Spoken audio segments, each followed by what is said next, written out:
welcome back to my channel. My name is Rebecca and I eat books. And today we are doing the Could Do Better tag. I was tagged by Iggy at Literary Iggy. If you have not checked out her channel, you should. She's adorable and she lives in Canada and she works at a bookstore and I think we're internet friends. And this tag is an original tag from the one, the only CJ at CJ Reads. This tag is all about roasting books based on their covers. So let's get into it. Question 1 is the Say It, Don't Spray It cover with the most offensive use of type. So I have a few here. I think, first of all, we can all agree that font that's meant to look handwritten is offensive. There are a million examples of this. One that comes to mind is The Gifted School by Bruce Holsinger, which I have not yet read. It's been on my TBR for a while. Holsinger was a professor of mine in college, and so I'm curious, but clearly not that curious. All right. The next one I have on this list is His Favorites by Kate Walbert. I don't understand. I don't know who thought, somebody was like, I can't think of anything to put on this cover. So we're just gonna have to repeat the title a bunch of times and call it good enough. That's how that looks to me. In the supposed to look like a typewriter font. Also, I looked back. I read this book in December of 2018, and I can remember nothing about it except for how offensive I found the cover. And then the last one I have for this is Homeland Elegies by Ayad Akhtar. It's possible that this is bothering me so much because it is currently on my TBR pile, so it's just staring at me. But why are all the letters a different size? Can somebody explain that to me? And it's not even like all the A's are the same. There's fat A's and skinny A's and bold A's, and I don't understand. All right, question 2. She's serving Reese's book club. Cover with the most commercial book club energy. Okay. I think this actually was probably in a bunch of book clubs, but the cover for Educated, Tara Westover's memoir, drives me bananas. It's like a pencil meant to look like the mountain and a metaphor she's overcoming. And I think it's cheesy. And my local independent bookstore here in New Haven does a quarterly zine, and one of the things they publish in their zine is you can submit drawings for alternative book covers. And the summer that everyone on the planet read Educated, including myself, in that edition of the zine, someone had done an alternative cover with a totaled car, and I thought that was such a genius, so much better. That's such a better cover for this book. And the other one I have for this one is The Vegetarian by Hong Kong. I love that book. It was so weird. It was angry. It was feminist. And the cover is so stock image of a woman in profile. Terrible. Oh, and a novel in cursive. I hate it. I hate that cover. I'm really getting fired up here. All right, number 3. Yes, Girl, Give Us Nothing. Cover with seemingly no energy put into it. First of all, every single colorful blob cover. I'm really grateful today for the opportunity to have a platform to speak on this issue. I hate this. I hate the colorful blob thing. It's like every book at the bookstore right now has the same cover, which is colorful blobs.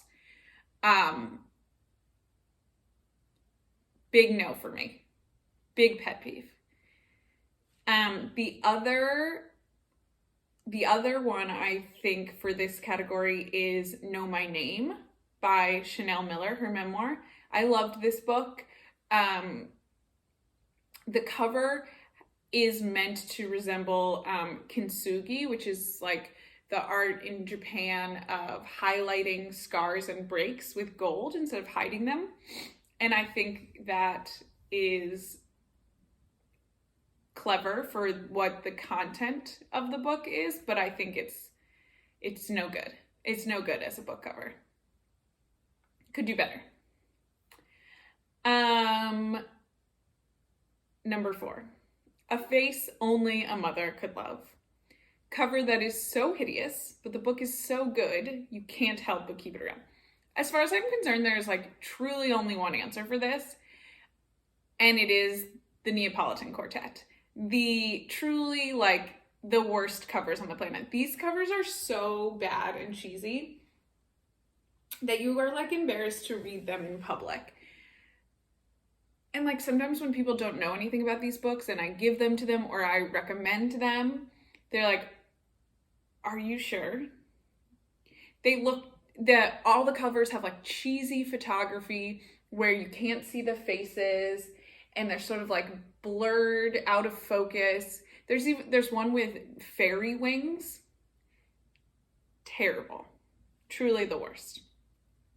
Also in her video, CJ said The Undocumented Americans, and I have to 100% agree with that.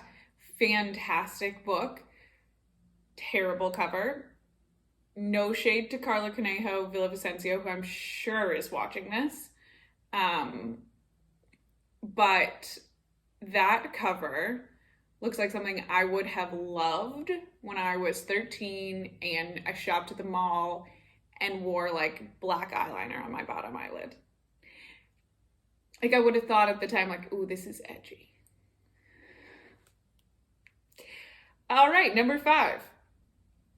Take one thing off before leaving the house. The cover that could use one less element.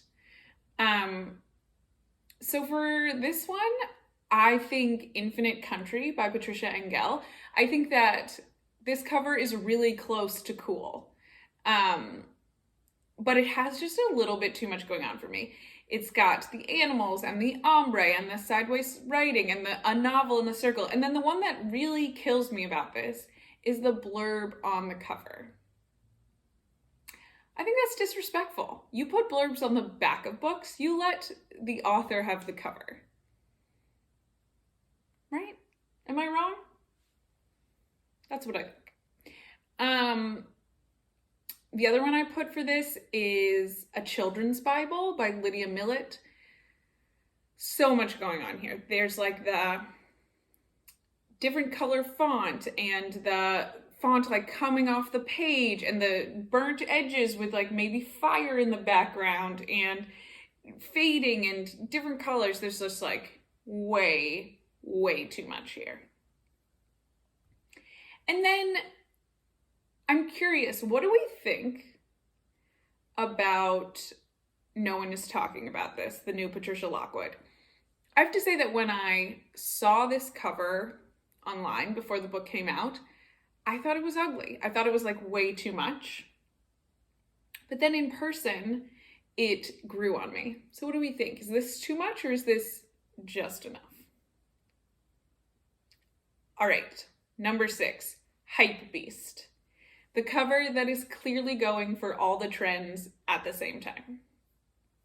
Okay, so the first one I put down for this is the edition of Normal People that has the faces in white pencil drawing, like very minimal outline drawing that looks like really hip Brooklyn tattoos. Not that I'm one to judge on tattoo quality, but this with like the green and the blue, I find this to be a very trendy cover. They know who Sally Rooney's audience is.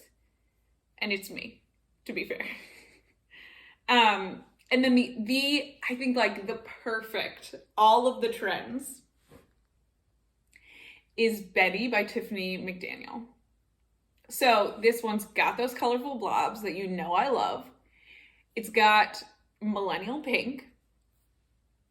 And then it also has this thing that you see all the time now, where the image and the writing, the letters sort of overlap.